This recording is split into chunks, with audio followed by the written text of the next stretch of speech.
Pakistanda Milli Awami Partiyasının liderinin öldürülmeginin iddiany bu partiýanyň tarapdarlary köçelere çykyp 3 günlük ýas elan etdiler. Peşawarda geçirilen bu demonstrasiýalarda Milli Awami Partiyasının agdalary esasy ýoly böwütlep, Talibana we Pakistanyň howpsuzlyk güýçlerine garşy şygarlary gyýyrdylar.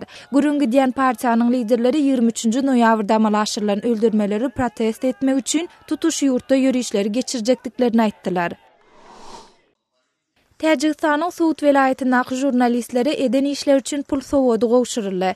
Welaýat resmileri döwlet we hususy medeniýet serişdeleriniň 30 çemesi jurnalistine taýýarlan maglumatlar üçin 100 bilen 1200 Amerikan dollary aralygynda pul sowadyny gowşurdylar. Mart aýyna hem Suwut welaýatynyň resmileri bir näçe yerli jurnaliste yer bölegini sowat beripdiler. Qazaqstanyň paýtagty Astanada howanyň sowamagy, ýagny temperaturanyň peta açmagy käbir mektepleriň we iş merkezleriniň ýapylmagyna sebäp boldy. Günüň belli bir böleginde howanyň temperaturasy Selsius boýunça -26 gradusa çenli peta açan mahaly awtowlaryň dwigitelleri, ýagny hereketlendirjileri doňdy. Ýaşaýjylar ýyl ýerde galmaga çalyşdylar.